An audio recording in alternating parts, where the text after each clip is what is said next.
இந்த வீடியோவில் நம்ம என்ன பார்க்க போறோம்னா கடகராசிக்காரர்களுக்கு ஜனவரி 2026 எத்தகைய ஒரு அமைப்பு கொடுக்கிறார், எது மாதிரி ஒரு பலாபலன்கள் நிறைந்த ஒரு மாதமாக ஜனவரி 2026 கடகராசிக்காரர்களுக்கு இருக்க போகிறதுங்கிறது சயின்டிஃபிக் வேதிக் அஸ்ட்ராலஜி முறையில் எந்த விதத்திலும் மிகைப்படுத்தாமல் உள்ளது உள்ளவாறு பார்க்கிறோம்.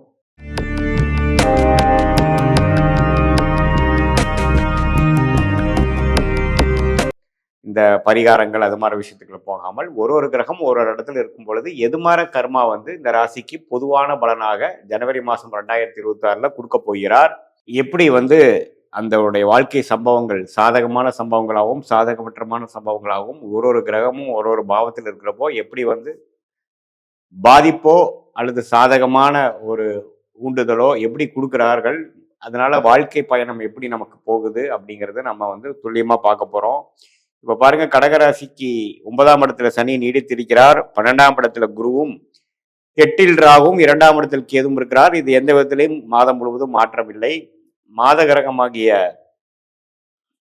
செவ்வாய், சூரியன், புதன், சுக்கிரன் இந்த 4 கிரகமும் குருவின் பார்வையில் 6ஆம் இடத்துல இருக்கிறாங்க தை மாசம் வர வரைக்கும். அதாவது ஜனவரி 14, 15 வரைக்கும் இப்படி ஒரு அமைப்பு. அதுக்கப்புறம் ஜனவரி 15க்கு அப்புறம் தை மாசம் பிறந்ததுக்கு அப்புறம் ஜனவரி 31 வரைக்கும் பார்த்தீங்கன்னா மகரத்துக்கு, அதாவது 7ஆம் இடத்துக்கு வந்து சூரியன், புதன், சுக்கிரன், செவ்வாய் வந்து வருகிறது ஒரு அமைப்பு. ஸோ அது ஃபர்ஸ்ட் ஆஃப், செகண்ட் ஆஃப், ஜனவரி 1 to 15 first half, 16 to 31 second ஆஃபாக பிரித்து பலன் பார்க்கலாம். ஸோ ஃபர்ஸ்ட் ஆஃப் எப்படி இருக்குன்னு பார்த்தீங்கன்னா, 6ஆம் இடத்துல இத்தனை கிரகங்கள் இருக்கும் பொழுது, குருவின் பார்வையில் இருக்கும் பொழுது கடனால் சில விஷயங்கள் வரக்கூடிய அமைப்புகள் இருக்கு. வியாபாரத்தில் இருக்கிறவங்களுக்கு கொஞ்சம் கடன் படக்கூடிய அமைப்புகள், அல்லது கொஞ்சம் கூட்டு தொழில் இன்வெஸ்ட்மெண்ட்ஸ் மூலமாக நல்ல முன்னேற்றங்கள் வரக்கூடிய அமைப்புகள், வெளிநாடு இம்போர்ட் எக்ஸ்போர்ட்டு, வெளிநாடு சம்மந்தப்பட்ட விஷயங்கள் போயிட்டு வர்றதெல்லாம் ரொம்ப விசேஷமாக நடக்கக்கூடிய அமைப்புகள், டக்குன்னு கிடைக்கக்கூடிய அமைப்புகள், ஏதோ பணம் எதிர்பார்த்துட்டு இருந்தீங்கன்னா கிடைக்கக்கூடிய அமைப்புகள். ஸோ கேஷ் ஃப்ளோ வந்து நல்லா இருக்கக்கூடிய அமைப்பு வந்து ஃபர்ஸ்ட் ஆஃப் வந்து நமக்கு கடகராசிக்காரர்களுக்கு இருக்கு. ஏன்னா 4 கிரகம் வந்து 6ல் இருக்கிறதுனால, 6ங்கிறது ஒரு தவறான ஒரு இதுன்னு எடுத்துக்க வேண்டாம். குருவின் பார்வையில் இருக்கிறதுனால பார்த்தீங்கன்னா வர வேண்டிய பணம் டக்குன்னு வர்றது, பிஸ்னஸ் எக்ஸ்பேண்ட் பண்ணணும்னு நினைக்கிறவங்களுக்குலாம் ஃபண்டிங் கிடைக்கிறது, லோன் கிடைக்கிறது, டாப்அப் லோன் கிடைக்கிறது, ஓவர் டிராஃப்ட்னு சொல்லப்படுகிற கேஷ் கிரெடிட் அப்படின்னு சொல்லக்கூடிய அமைப்புகள் கிடைக்கிறது. அது மூலமாக அதிக லாபம் பெறக்கூடிய அமைப்புகள் நோக்கி போகுது. நெக்ஸ்ட் லெவல் ஆஃப் எக்ஸ்பான்ஷன் போகிறது. அதே மாதிரி மாணவர்கள்லாம் மாநிலம் வெளிநாடு போய் படிக்கக்கூடிய அமைப்புகள், அதே மாதிரி உத்தியோகஸ்தர்கள்லாம் பார்த்தீங்கன்னா இடம் மாறக்கூடிய அமைப்புகள், அதே மாதிரி இப்போ டிராவலிங்கில் இருக்கிறவங்க, ஜாப் இருக்கிறவங்களுக்குலாம் பார்த்தீங்கன்னா அதிக டிராவலிங் கொடுக்கக்கூடிய அமைப்புகள் அதெல்லாம் இருக்கு. மாதத்தின் செகண்ட் ஆஃப் எப்படி பார்த்தீங்கன்னா 7ஆம் இடத்துக்கு மேலே வரும்பொழுது, அது செவ்வாய், சூரியன், புதன், சுக்கிரன் வரும்பொழுது நிறையா பேர்த்து நம்ம காண்டாக்ட் பண்ணக்கூடிய அமைப்புகள். குடும்ப விஷயத்தில் கொஞ்சம் கேர்ஃபுல்லாக இருக்கணும். கருத்து வேறுபாடுகள் வந்து இருந்தாலும் அதிகமாக ஆர்குமெண்ட்ஸில் போகக்கூடாது. கணவனாக இருந்தால் மனைவி, மனைவியாக இருந்தால் கணவனிடையே சில கருத்து வேறுபாடுகள் வந்துட்டு போகலாம். அதே சமயத்தில் நம்ம வந்து இடம் சம்மந்தப்பட்ட விஷயத்துல எல்லாம் நம்ம இன்வெஸ்ட் பண்ணியிருக்கிறதுலாம் பார்த்தீங்கன்னா நல்ல ஒரு பெனிஃபிட் வரும். கண்டிப்பாக வந்து நல்ல முன்னேற்றங்கள் வந்து கண்டிப்பாக இருக்குது. இதுவரை வந்து சில விஷயங்கள் பெருசாக நடக்கலை, மெல்லமாக போயிட்டு இருக்கிற விஷயங்கள்லாம் கொஞ்சம் வேகமாக போகக்கூடிய அமைப்புகள் உண்டு.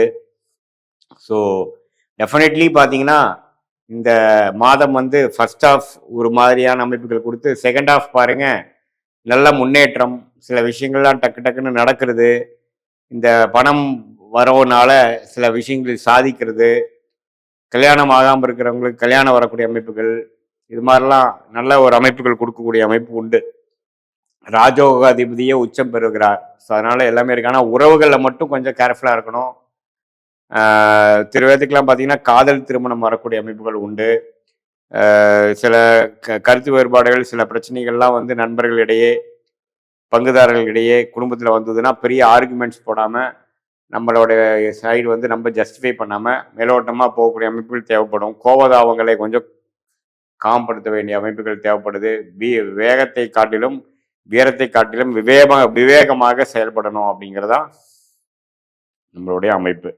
ஸோ இது வந்து கடகராசிக்கு வந்து ஒரு நல்ல ஒரு மாதமாக தான் இருக்குது.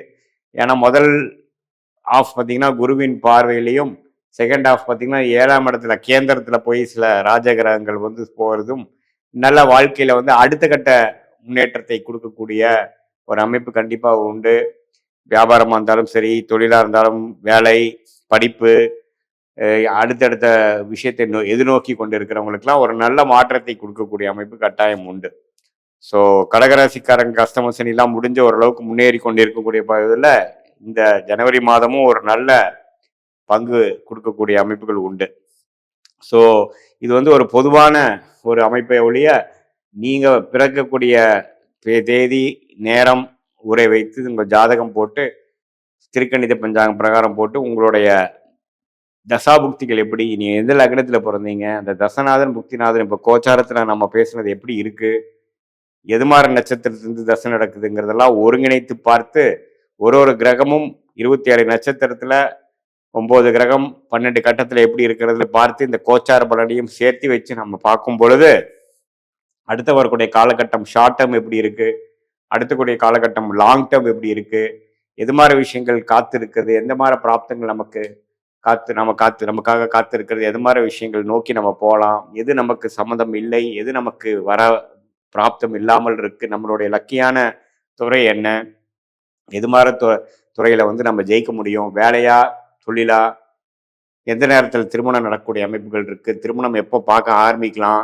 நமக்கு லேட் மேரேஜா ஏர்லி மேரேஜா, எத்தகைய திருமணம் நடக்குது, இது மாதிரி எல்லா விஷயமும் நம்ம வந்து சயின்டிபிக் வேதிக் அஸ்ட்ராலஜி முறையில இந்திய பேத ஜோதிட அடிப்படையிலான விஷயத்துல துல்லியமாக நம்ம பார்த்து அதுக்கு வேணுங்கிற பலனை எடுத்து அது பிரகாரம் நீங்கள் திட்டத்தை தீட்டி தேவையற்ற சமய விரயங்கள், தேவையற்ற பொருள் விரயங்கள் எல்லாம் தவிர்த்து நம்மளுடைய பிராப்தம் என்னங்கிறது தெரிந்து அதுக்கு தகுந்த மாற திட்டங்களை தீட்டி அது எந்தெந்த நேரத்தில் அது நடக்கும். ஏன்னா எல்லா விஷயங்களும் பார்த்தீங்கன்னா என்னதான் நம்மளுடைய யோகமான ஒரு விஷயமா இருந்தாலும் தொழிலாக இருந்தாலும் அது உடனே நம்ம பண்ண முடியாது, அதுக்கு நேரங்காலம் வரணும். ஸோ எந்த நேரத்தில் எதில் அதிகம் முதலீடு செய்யலாம், எந்த நேரத்தில் காத்திருக்கலாம், எந்த நேரத்தில் வேகமாக செயல்படணும் அப்படிங்கிறதெல்லாம் வந்து ஒருங்கிணைத்து பார்த்து நம்ம வந்து செயல்படுவோமானால் வாழ்க்கையில் கண்டிப்பாக வெற்றி பெற முடியும். தேவையற்ற விரயங்களை எல்லாம் தவிர்க்க முடியும்.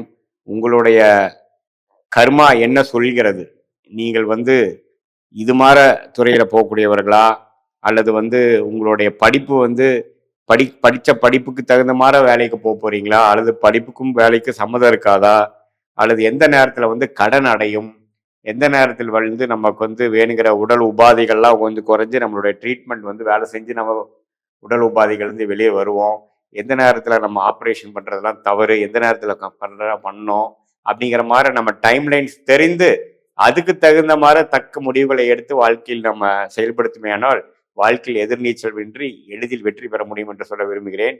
மீண்டும் மற்றொரு காணொலியில் சந்திப்போம். நன்றி, வணக்கம்.